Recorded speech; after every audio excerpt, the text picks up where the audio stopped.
happen eventually. 하나님께서 오늘 우리에게 주신 말씀은 창세기 4장 16절부터 26절 말씀입니다. 박재모 집사님 성경 봉독해 주시겠습니다.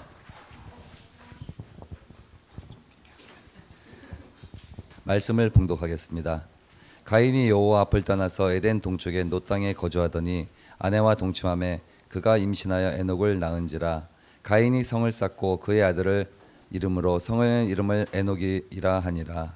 에녹이 이랏을 낳고 이랏이 무야넬을 낳고 무야넬이 무드사엘을 낳고 무드사엘이 라멕을 낳았더라.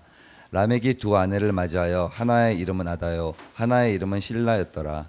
아다는 야발을 낳았으니 그는 장막에 거주하여 가축을 치는 자의 조상이 되었고 그의 아우의 이름은 유발이니 그는 수군과 퉁소를 잡는 모든 자의 조상이 되었으며 실라는 두발가인을 낳았으니 그는 구리와 쇠로 여러 가지 기구를 만드는 자요 두발가인의 누이는 나아마였더라.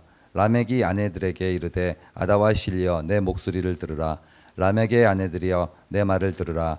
나의 상처로 말미암아 내가 사람을 죽였고 나의 사감으로 말미암아 소년을 죽였도다. 가인을 위하여 벌이 7배일진데 라멕을 위하여 벌이 77배이로다 하였더라. 아담이 다시 자기 아내와 동침하매 그의 아들을 낳아 그의 아들을 셋이라 하였으니 이는 하나님이 내게 가인이 죽은 아벨을 대신해 다른 씨를 주셨다 함이며 셋도 아들을 낳았고 그의 아들을 에노스라 하였으며 그때 사람들이 비로소 여호와의 이름을 불렀더라. 아멘. 아멘. 자리에 앉으시기 바랍니다. 예, 오늘 본문은 4장 16절부터 26절이고요. 지난주 저희는 아벨의 피와 가인의 표라는 제목으로 함께 말씀을 나누었습니다. 오늘은 여호와의 이름을 불렀더라라는 제목으로 여러분들과 함께 말씀을 나누도록 하겠습니다. 가인은 들에서 자신의 동생을 돌로 쳐 죽입니다. 그리고 하나님께서는 가인에게 내 아우 아벨이 어디 있느냐라고 질문하셨죠. 이에 대해서 가인은 내가 내 아우를 지키는 자입니까? 라고 하나님께 반문합니다. 그러면서 자신의 불만을 토로하죠. 아벨의 피는 하나님께 호소했고 가인은 이로 인해 저주를 받게 됩니다. 그래서 결국 땅에서 유리하는 자가 되는데 그럼에도 불구하고 하나님께서 가인에게 표를 주셔서 내가 너를 지키겠다라고 말씀해 주시죠. 자, 이제 오늘의 본문은 이제 그렇게 떠나서 유리방황하던 가인의 이후의 삶, 그래서 그가 어떻게 그 이후에 자손을 이루게 되는지, 그리고 아담과 하와의 후손은 어떻게 또 연결되는지에 대해서 여러분들과 함께 말씀을 나누도록 하겠습니다. 4장 16절 본문인데요. 16절을 제가 다시 읽도록 하겠습니다. 가인이 여호와 앞을 떠나서 에덴 동쪽 노 땅에 거주하더니, 우리가 잘 아는 것처럼 아담과 하와가 에덴 동산에서 쫓겨납니다. 그리고 가인은 여호와 앞을 떠나서 이제 하나님의 임재로부터 가인도 쫓겨나게 되는 거죠. 본문에서 이제 가인이 여호와의 앞을 떠나서라고 표현되어 있는데 여호와의 앞이라는 이 앞이라는 표현이 히브리어로 이제 빠네라는 표현인데요. 그 앞에라는 표현이 이제 비포 뭐뭐 앞에 전에라는 의미도 있지만 이 파네라는 표현 자체가 얼굴이라는 뜻이 있어요. 그러니까 가인이 어떻게 된 거예요? 여호와의 얼굴을 피하여 떠나게 된 거죠. 여호와의 얼굴을 피해서 떠나게 되는데 뭐 이것은 앞서 에덴 동산에서 여호와의 얼굴, 여호와의 낯을 피한 아담과 하와를 연상시킵니다. 이처럼 가인이 여호와의 얼굴을 떠나 정착한 곳은 어디냐면 에덴의 동쪽 노 땅이었다라고 본문은 이야기합니다. 그러니까 에덴 동산에 쫓겨났어요. 에덴의 동쪽, 지금 하나님께서 에덴을 지키실 때 그 에덴의 동쪽에 그룹과 화염검으로 지키신다라고 말씀드렸잖아요. 그러니까 그쪽으로 쫓겨난 거죠. 그리고 그쪽 에덴 동쪽에 있는 어느 지역에 이제 그들이 살게 되는데 그 땅의 이름이 무엇이었냐면 놋이었다라고 본문은 이야기합니다. 놋이라는 단어의 의미가 바로 방황함, 유리함, 떠돌아다님, 허망함이라는 그런 의미인데요. 말 그대로 그는 유리함이라는 땅에서 방황하며 유리하며 떠돌아다니고 있는 거예요. 그러니까 하나님이 너는 유리하게 될 거야, 방황하게 될 거야 라고 이야기했는데 그가 정착한 땅이 유리방황이라는 땅인 거죠. 이게 굉장히 아이러니죠. 그렇게 그는 그 방황, 유리라는 그 땅에서 정착하며 살게 된 것입니다. 본문은 하나님의 임재를 떠난 인간의 마지막 삶이 결국은 유리함, 방황이라는 결국 놋이라는 상태가 될 것이다라는 것을 우리에게 말해주고 있습니다. 그런데 우리가 오늘 본문을 이제 좀 더 이렇게 면밀히 들여다 보면 의외로 이 가인의 삶이 그렇게 비극적인 것만은 아닌 것처럼 보입니다. 비극적인 것만은 아니었어요. 괜찮아 보입니다. 창세기 4장 17절 18절 말씀을 제가 또 이어서 읽어보겠습니다. 아내와 동침함에 그가 임신하여 에녹을 낳은지라. 가인이 성을 쌓고 그의 아들의 이름으로 성을 이름하여 에녹이라 하니라. 에녹이 이랏을 낳고 이랏은 무후야엘을 낳고 무후야엘은 무두사엘을 낳고 무두사엘은 라멕을 낳았더라. 그러니까 본문은 이제 가인이 결혼해서 낳은 아들들의 이름을 이야기하고 있어요. 그러니까 가인의 계보를 적고 있는 거죠. 본문에서 17절에서 아내와 동침하다라는 표현이 앞서 우리가 4장 1절에서 본 것과 같은 표현이에요. 아담이 하와와 동침함에 가인을 낳았다라고 말할 때도 그 표현을 썼는데, 마찬가지로 이 아내와 동침했다라는 이 영어 표현이 가인 knew his wife라고 되어 있어요. 가인이 그의 아내를 알았다. 야다라는 이 표현이라고 말씀드렸죠. 그의 아내를 알았다. 그의 아내와 동침했다. 그래서 결국 그렇게 낳은 아들의 이름이 에녹이라는 아들입니다. 여러분 근데 이제 잊지 말 건 이 에녹은 뒤에 창세기 5장에 나오는 에녹과는 다른 인물이에요. 동명이인입니다. 하나님과 동행해 이렇게 승천한 인물로 우리가 에녹을 잘 알고 있는데, 지금 라멕의 가인의 아들 에녹은 그 뒤에 등장하는 에녹과는 다른 인물입니다.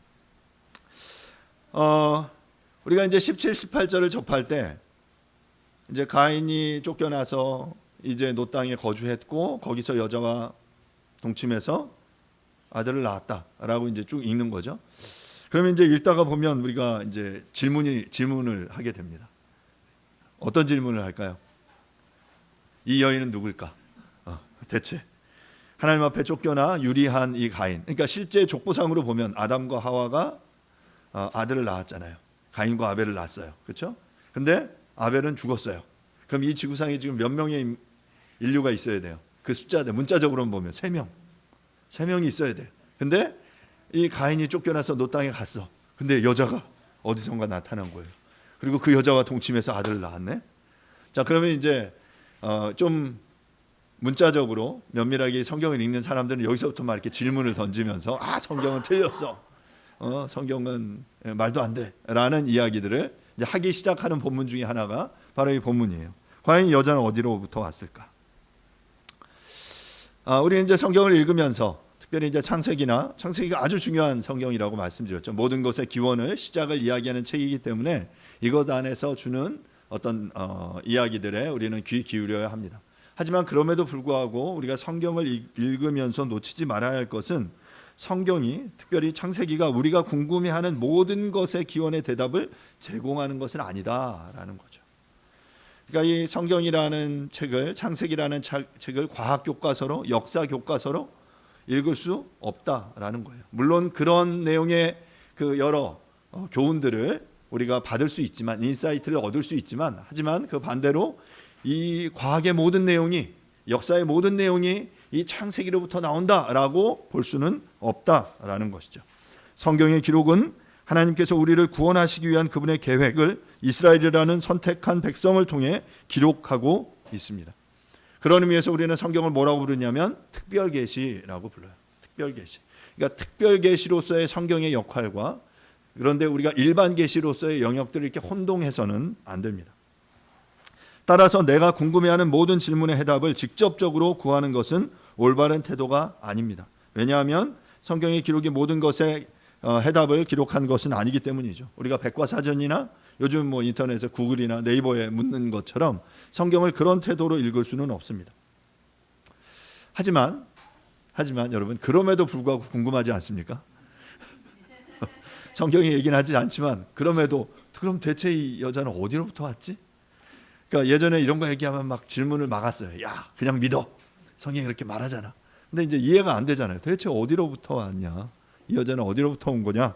질문하게 됩니다. 여러분, 그런 여러분들의 질문은 정당합니다. 질문하시고 때로는 성경에 대해서 의심하세요. 그리고 그것으로부터 하나님께서 나에게 주시는 어떤 해답들을 추구해 가십시오. 그 추구하는 그 과정을 통해서 분명히 하나님께서는 우리에게 말씀해 주신다고 생각합니다. 첫 인류 아담과 하와가 낳은 가인과 아벨, 또 한 명은 죽고 이 세상에 3명뿐이었어야만 했는데, 그리고 아담과 하와, 가인, 그리고 오늘 본문 25절에 가서야 아담과 하와가 이제 다음 아들 셋을 낳는 거죠. 하지만 말씀드린 대로 성경이 모든 기록을 담고 있는 것 아니고 하나님의 구원의 계획을 위한 아주 중요한 부분만을 기록한다는 것을 알기 때문에 상식적으로 생각해 본다면 가인이 만난 여인은 성경에 기록되지 않는 아담과 하와의 자녀들로, 그래서 엄밀하게 보면 그런 관점에서 보면 자기의 누이와 결혼한 것이다라고 볼 수도 있습니다.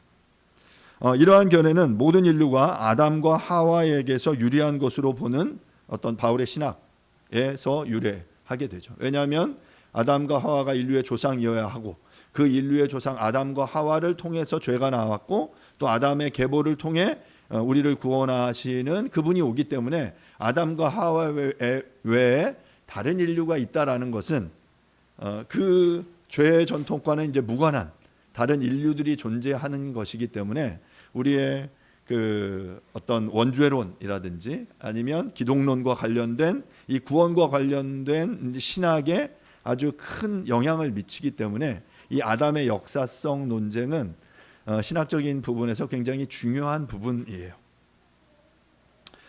뭐 그것이 중요하게 여겨지지 않을 수도 있지만 누군가에게는 그것이 우리의 구원과 관련된 원죄의 문제를 이해하는 데 있어서 중요한 부분이라고 여기기 때문에 여러 견해들이 있는데 그것들을 충족시키는 견해가 바로 아담과 하와가 아이를 낳았는데 중요한 인물들만 성경에 기록됐고 그 외에 더 많은 아이들이 자녀들이 존재했을 것이다 라고 보는 전통입니다.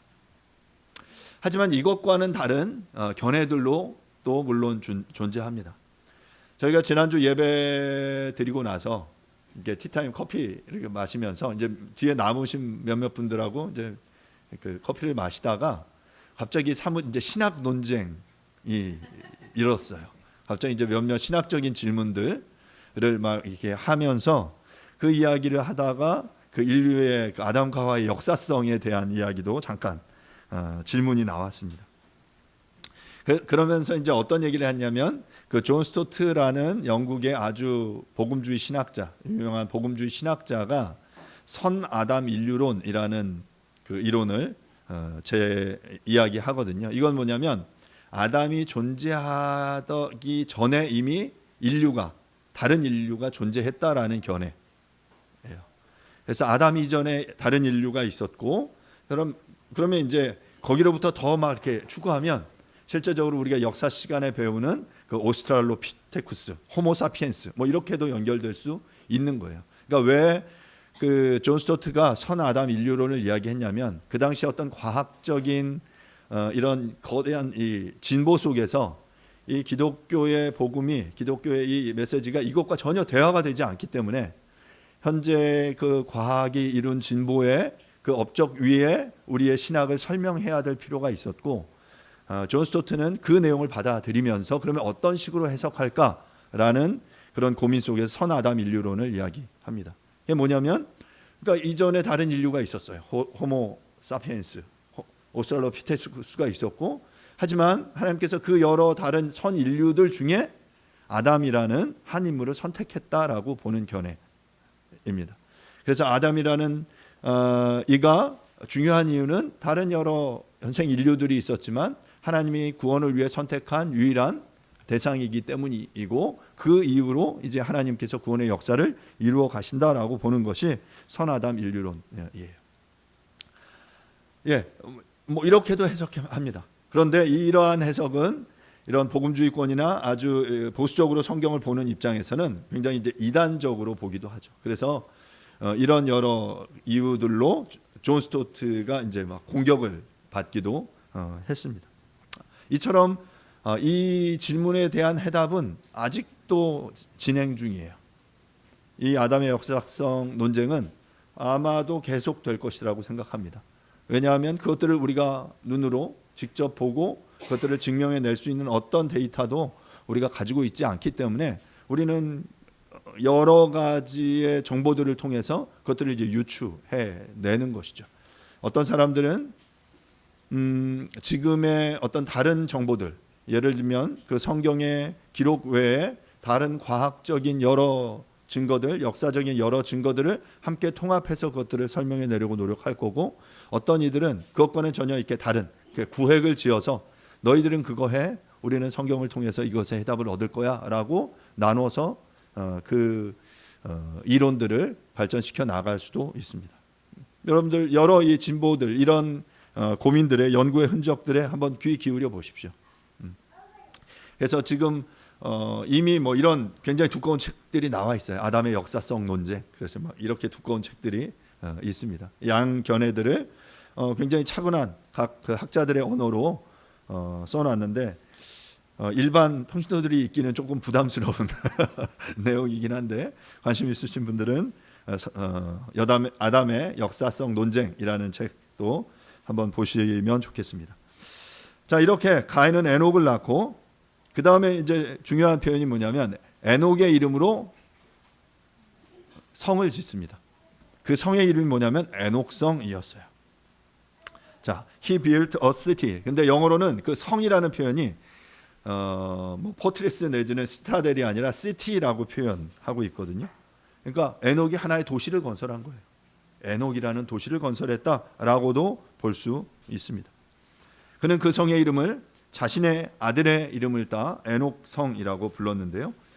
우리는 이 가인의 후손들이 하나님의 앞을 떠나서 지금 하나님의 이름을 부르지 않고 도리어 자신들의 성을, 자신들의 도시를, 자신들의 문화를 구축해 나간 것을 볼 수 있습니다. 결국 이 성을 쌓는 행위는 유리함을 벗어나 한 곳에 정주하고자 하는 시도인 것이죠.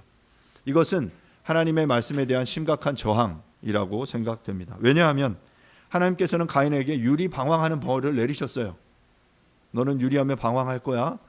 자, 그런데 가인은 집을 지어 정착하며 성을 쌓고 도시를 지어 이제 자신을 보호할 거대한 공간을 만들고 있는 것이죠. 그리고 그 속으로 숨어 들어간 것입니다. 어찌 보면 하나님께서 가인에게 표를 주셔서 지켜주실 것이라는 그 하나님의 표를, 하나님의 약속을 가인은 온전히 신뢰하지 못했을지도 모릅니다. 앞서 아담과 하와가 선악과를 따먹고 나뭇잎으로 자신들의 몸을 가리고 하나님의 임재를 피해서 나무 속으로 숨었던 것처럼 가인은 하나님을 피해서 지금 성 속으로 숨어들고 있었던 것입니다. 건물을 짓고 성을 쌓는 것 자체가 문제는 아닙니다. 그것의 이유가 하나님을 피하여 숨는 것이라고 본다면 결국 이러한 성과 도시는 필연적으로 더 깊은 타락으로 연결된다라고 볼 수 있습니다. 뒤에서 보겠지만 가인은 하나님의 이름을 부른 것이 아니라 자식들의 이름을 불렀습니다. 자식의 이름을 성의 이름에 붙인 것입니다.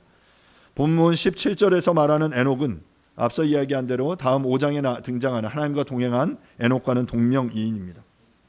하지만 가인과는 다르게 아담과 하와는 이후에 셋을 낳고 셋은 에노스를 낳은 후 비로소 여호와의 이름을 부르게 되죠. 그리고 우리가 함께 본 18절에서는 에녹, 이랏, 무야엘, 무두사엘, 라멕으로 이어지는 그런 족보를 기록합니다. 이제 19절부터 22절 본문을 제가 한번 읽겠습니다. 이제 라멕의 이야기인데요. 19절입니다. 라멕이 두 아내를 맞이하였으니 하나의 이름은 아다요 하나의 이름은 실라였더라. 아다는 야발을 낳았으니 그는 장막에 거주하며 가축을 치는 자의 조상이 되었고 그의 아우의 이름은 유발이니 그는 수금과 퉁소를 잡는 모든 자의 조상이 되었으며 실라는 두발가인을 낳았으니 그는 구리와 쇠로 여러 가지 기구를 만드는 자요 두발가인의 누이는 나아마였더라. 본문에서 보는 것처럼 라멕에게는 두 아내가 있었어요. 글쎄요, 성경의 기록 속에 봤을 때 일부 다처제의 시작을 보여주죠. 아다라는 이름의 뜻은 장식이라는 뜻이고요. 실라라는 이름의 뜻은 하나님은 나의 보호자라는 뜻입니다. 자, 그렇게 아다는 두 아들을 낳았는데 그 두 아들의 이름이 야발과 유발이었습니다. 야발은 20절에서 말하는 것처럼 장막에 거주하며 가축을 치는 자의 조상이 되었고 그 아우 유발은 수금과 퉁소를 잡는 모든 자의 조상이 되었습니다. 그리고 실라는 두발가인을 낳았는데 그는 구리와 쇠로 여러 가지 기구를 만드는 자였고 두발가인의 누이는 나마였다라고 본문은 이야기해요. 이처럼 라마의 아들들은 야발, 유발, 두발가인은 목축과 음악과 금속 세공의 가공의 조상들이 되었습니다. 말하자면 인류의 문화와 기술의 발전의 조상, 선구자가 되었다라고 말할 수 있어요. 자, 그런데 우리가 이 람에게 세 아들의 이름에서 이렇게 숨겨진 하나의 공통점을 찾을 수 있는데요. 야발, 유발, 두발가인. 이 이름의 공통점이 뭘까요? 뭐죠? 예, 발입니다. 발이라는 발음이 그 안에 들어가는데 뭐 예를 들면 우리나라의 돌림자하고 비슷한 그런 의미로 이 본문을 좀 볼 수가 있어요. 이 발이라는 이 표현은 이 아벨의 이름을 그 이름 안에 넣고 있는 거예요. 아벨의 이름의 돌림자를 그 이름에 넣고 있어요. 야발이라는 이름의 뜻은 행동하다라는 뜻입니다.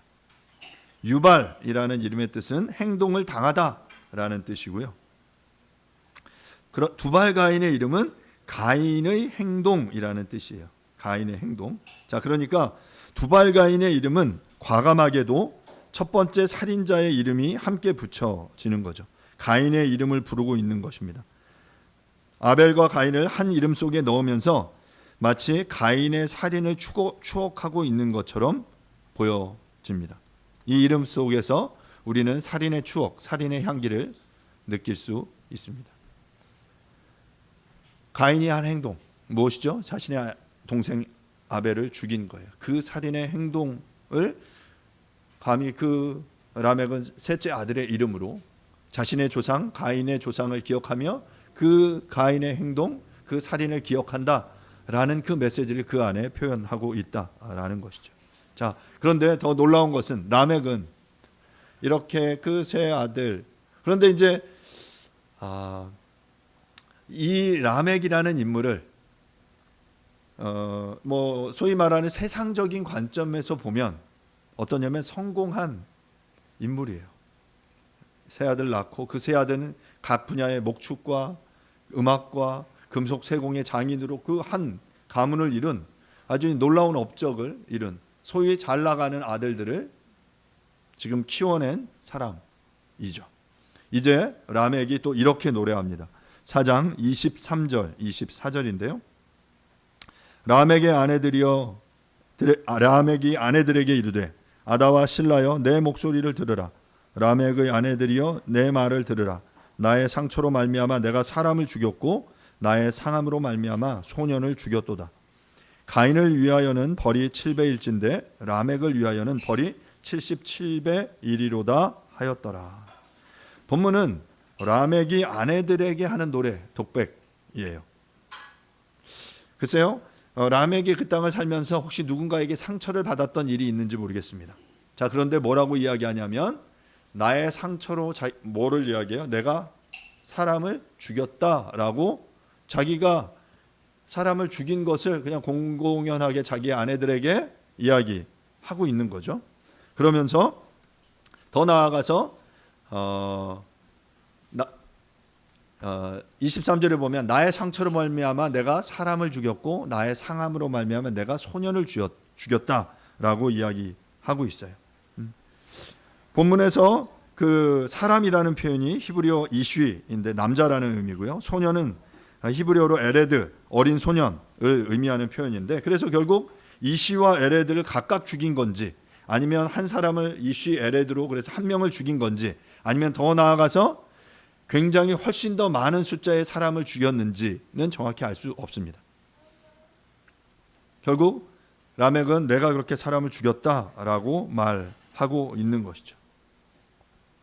그러면서 자신이 살인했음을 공공연하게 아내들에게 얘기하고 있어요. 왜 그랬을까? 왜 이런 이야기를 할까요? 저는 처음에 이 본문이 이해가 안 됐어요. 그리고 실제로 잘못 읽었을 때는 실제로 하나님이 가인의 표를 주면서 가인에게는 7배로 내가 보응하겠다라고 말씀하셨고, 실제로 라멕에게도 하나님이 77배로 보응하겠다라고 말씀하시는 것으로 잘못 들었어요. 그런데 이 본문은 앞서 말씀드린 대로 하나님 말씀하신 게 아니라 라멕의 독백이에요. 내가 스스로 이야기하는 거죠.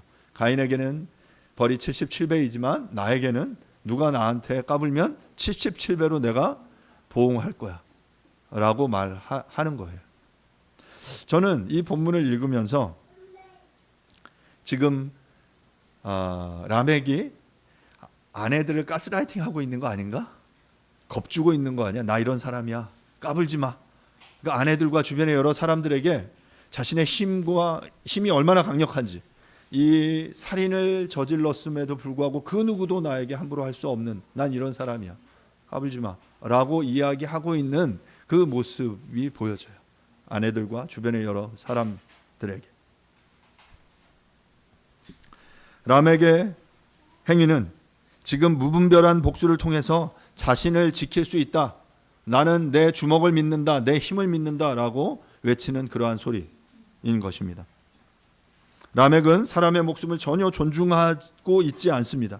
라멕은 일부 다처제를 통해 하나님이 세우신 결혼 제도를 훼손했을 뿐만 아니라 눈에는 눈, 이에는 이라고 이후의 모세 율법에서 말하는 것처럼 살인한 경우에도 최대 형벌로 사형에 이를 수 있다는 율법의 정신 또한 정면으로 위배하고 있습니다. 라멕은 이제 하나님의 보호는 필요 없고 내가 내 주먹을 믿는다, 내 힘을 믿는다, 내가 나의 권력을 가지고 나의 힘을 가지고 복수하겠다, 그리고 그것이 나를 보호해 줄 거야, 내가 77배로 보응할 거야 라고 큰 소리로 외치고 있는 것입니다.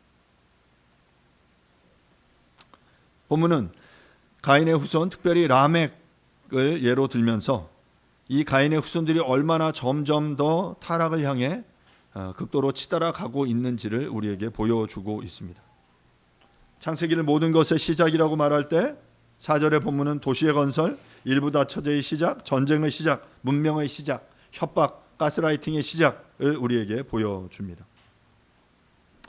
또한 라멕이 77배라고 말하는 행위를 전쟁으로 볼 수도 있습니다. 인간이 모여들어 도시가 생기고 기술이 진보하면서 사회에는 필연적으로 긴장감이 발생하고, 이러한 긴장감은 전쟁으로 연결될 수밖에 없습니다. 현대의 많은 그 문제들 중에 하나는 도시화의 이유가 있죠. 인류가 사람들이 한 곳으로 집중하게 되면서 그것이 발전을 이루어내지만 동시에 굉장히 많은 사회적인 문제를 양산해 내는 것을 우리는 이미 목도했습니다. 한국도 굉장히 많이 이제 도시 집중화가 이루어지는 나라들이죠. 수많은 이들이 한 곳으로 집중해서 모이고 그곳의 인구 밀도는 높아지고, 반대로 그 외부의 다른 지방 지역들은 공동화가 일어나는 것을 우리는 보게 됩니다. 4장의 본문은 회개하지 않는 가인에게서 교만하고 폭력적인 라멕에게로 그 초점을 옮기고 있습니다. 라멕은 말씀드린 대로 폭력을 찬양하고 있으며 자신의 그 셋째 아들의 이름을 두발가인이라고 불렀습니다. 앞서 말한 대로 두발가인이라는 이름에는 교묘하게 아벨과 가인이 모두 포함되어 있습니다. 라멕은 이처럼 과감하게 자신의 아들에게서 첫 번째 살인자의 이름을 붙여주면서 가인의 살인을 추억하고 있는 것입니다. 이를 통해서 가인의 표가 살인자의 부끄러움의 표였다면 이제 힘과 폭력을 상징하는 명예로운 표로 여기고 있는 것입니다.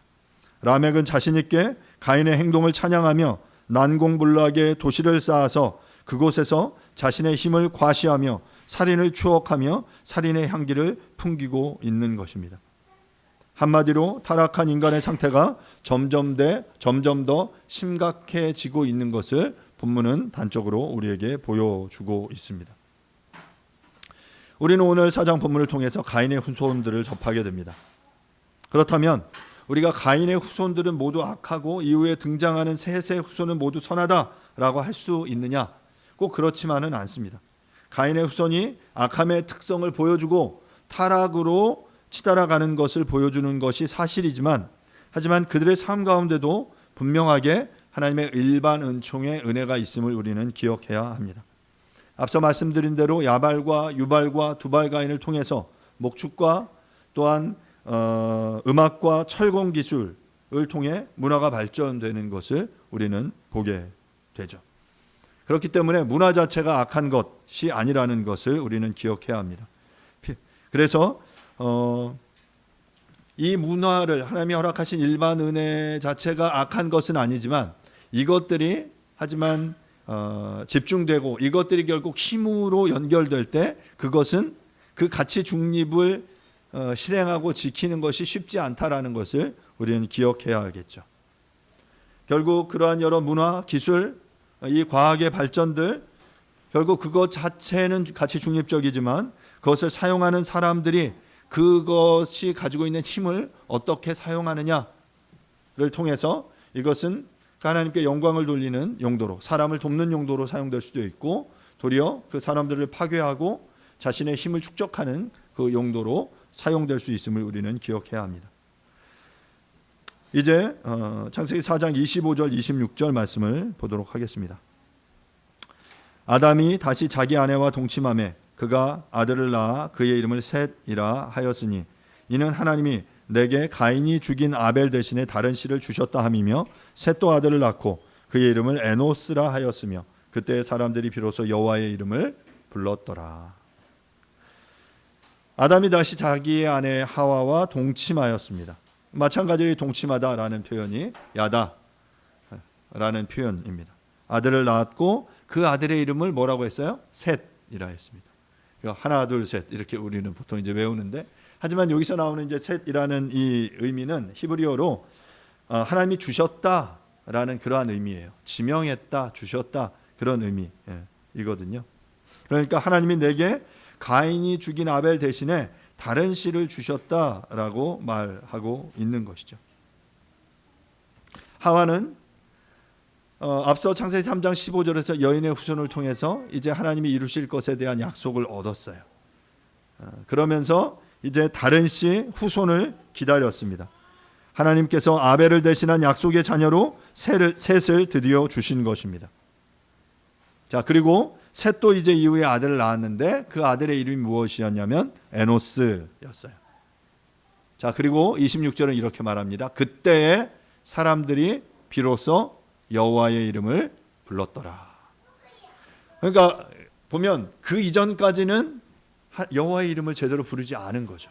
여기서 여호와의 이름을 불렀다라는 의미는 어찌 보면 다른 표현으로 보면 하나님을 예배했다라는 의미로 볼 수 있습니다. 우리가 함께 모여 여호와의 이름을 부르는 이 행위, 여호와의 얼굴을 구하는 행위, 여호와의 낯을 추구하는 그 행위, 바로 그것이 하나님을 예배하는 것이죠. 그 이전까지 그들은 여호와의 낯을 피하였고 하나님의 이름을 부르지 않았습니다. 자신들의 이름을 불렀어요. 하지만 이제 셋이 낳은 그 에노스 때에 이르러서 비로소 그때에 그들이 여호와의 이름을 부르기 시작했습니다.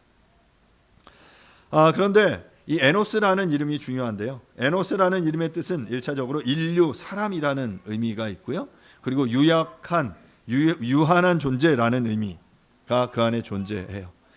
그러니까 어떤 의미냐면 인간이 자신이 유한한 존재로서 인식하기 시작했고 비로소 여호와의 이름을 불렀다라는 것이죠. 성경은 이렇게 인생을 그 에노스라고 부르는데요. 시편 103편 15절은 이렇게 말합니다. 인생은 그날의 풀과 같으며 그 영화가 들의 꽃과 같도다. 자, 인생을 무엇에 비유합니까? 풀로 비유하고 있어요. 들의 꽃으로 비유합니다. 여러분, 풀과 들의 꽃이 주는 그 의미가 무엇입니까? 유한함, 덧없음, 그리고 시간이 가면 시들어져 가게 되는 그것, 바로 그것이 인생 에노스예요. 또한 욥기 7장 1절은 이렇게 말합니다. 이 땅에 사는 인생에게 힘든 노동이 있지 아니하겠느냐? 그의 날이 품꾼의 날과 같지 아니하겠느냐? 매일 하루 벌어 살아가는 그 일용직 노동자의 삶이 바로 우리의 인생이다.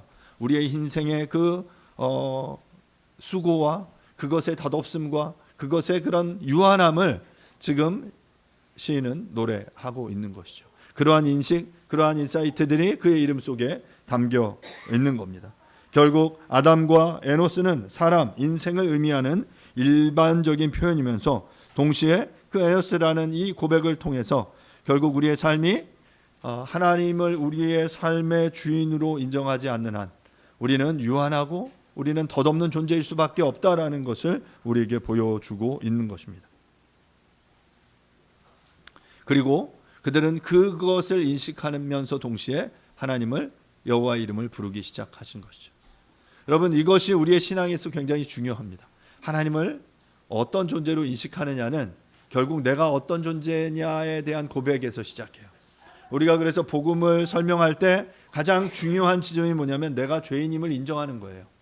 여러분, 내가 죄인임을 인정하는 게 뭐예요? 바로 내가 에노스라는 것을 인정하는 겁니다. 내가 유한한 존재야. 내가 나의 힘으로 이 죄의 문제, 나의 한계, 나의 연약함을 절대로 극복할 수 없어. 그래서 누가 필요해? 그래서 하나님이 필요해.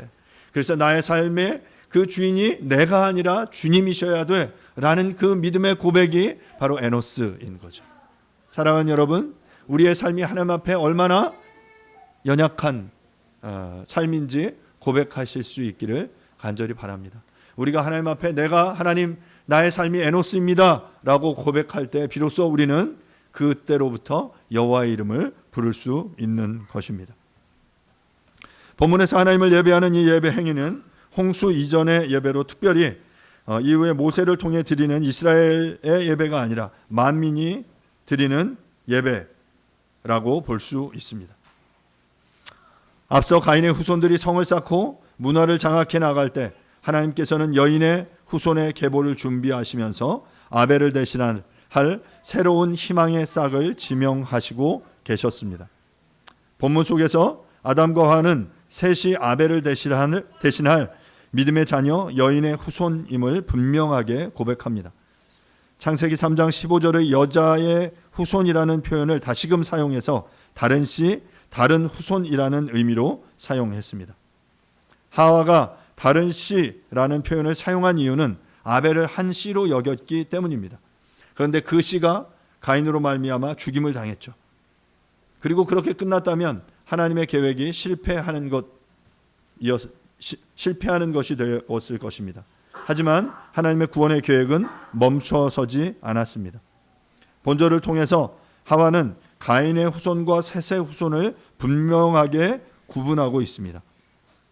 가인이 죽인 아벨 대신이라는 표현을 사용해서 셋이 아벨의 신앙을 이어받아 온전한 제사를 드릴 자, 결국 그를 통해 하나님의 구원이 이르게 될 것이라는 사실을 확실하게 드러내고 있는 것입니다. 만약에 하와에게 셋이 허락되지 않았다면 모든 산자의 어머니라는 이름은 실패하게 되는 것입니다. 하지만 하나님은 실패하지 않으십니다. 하나님께서는 아담과 하와에게 셋을 허락하셨고 이 셋을 통해서 결국 5장의 아담의 계보가 이어지게 된 것입니다. 말씀을 마무리하겠습니다. 가인은 여호와 앞을 떠나서 성을 쌓고 하나님의 이름을 부르지 않고 자신의 아들 에녹의 이름을 불렀습니다. 그리고 그의 자녀들은 목축과 금속과 음악, 문화를 키워 나갔습니다. 이를 힘입어서 라멕은 하나님이 아니라 자신의 힘을 과시하며 사람들을 억압하고 사람들을 위협했습니다. 가인에게는 7배이지만 나를 해하는 자, 나를 죽이는 자에게는 77배의 그 보응을 하겠다라고 사람들을 위협했습니다.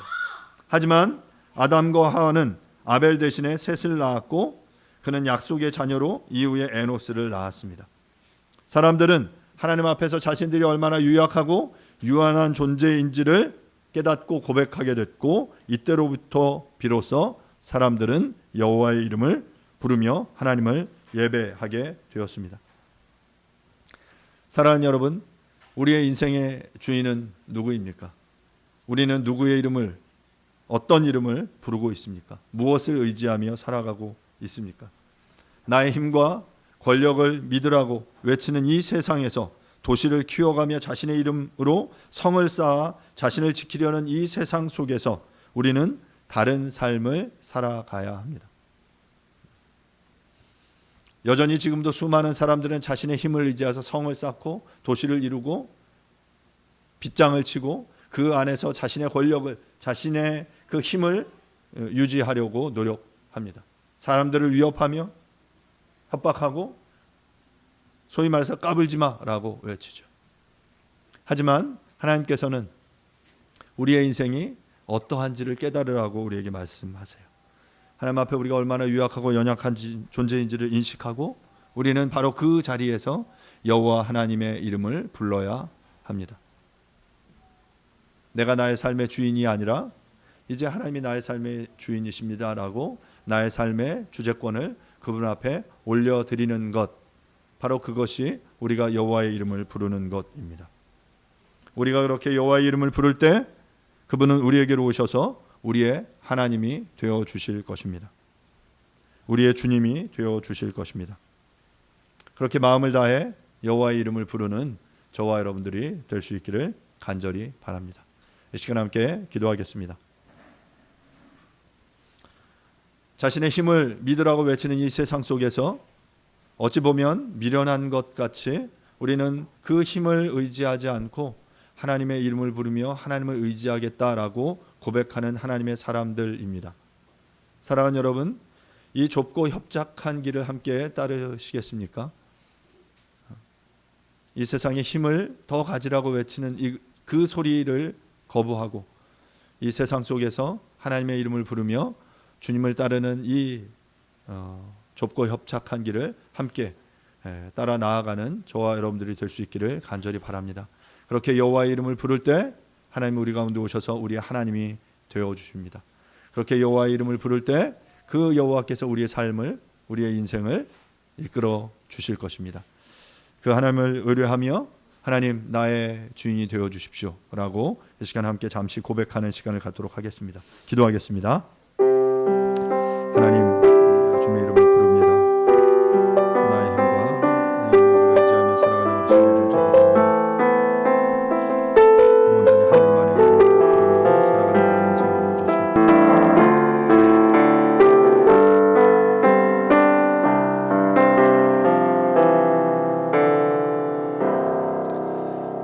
아담이 다시 자기 아내와 동침함에 그가 아들을 낳아 그의 이름을 셋이라 하였으니 이는 하나님이 내게 가인이 죽인 아벨 대신에 다른 씨를 주셨다 함이며 셋 또 아들을 낳고 그의 이름을 에노스라 하였으며 그때 사람들이 비로소 여호와의 이름을 불렀더라.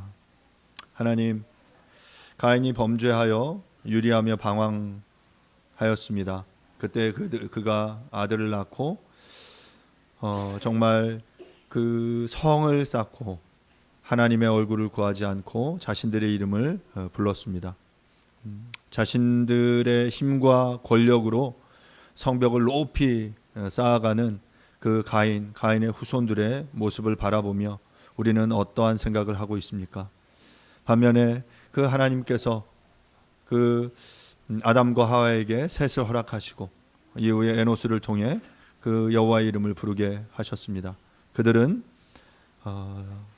성벽 안으로가 아니라 광야로 나아가 그 들판에서 정말 그 하나님의 도우심을 구하며 정말 자신이 얼마나 유한한 존재인지, 얼마나 유약한 존재인지를 깨닫고 하나님이 우리의 불성곽이 되어 주실 것을 믿으며 신뢰하며 나아갔습니다. 주님, 우리는 어떤 길을 가야 합니까?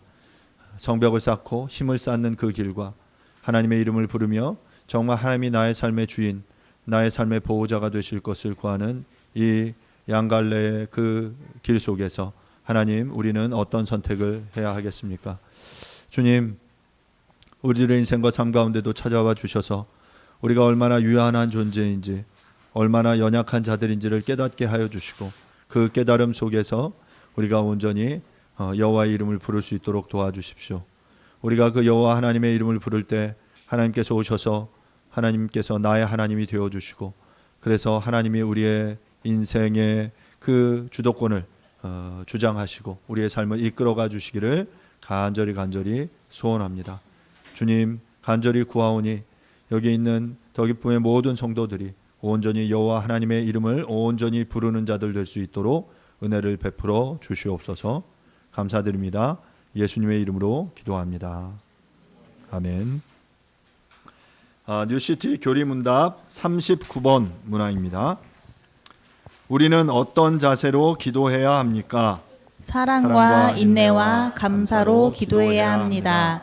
그리스도 때문에 하나님이 우리 기도를 늘 들으신다는 사실을 알고 하나님 뜻에 겸손히 순종하는 자세로 기도해야 합니다. 아멘. 아멘. Happen eventually.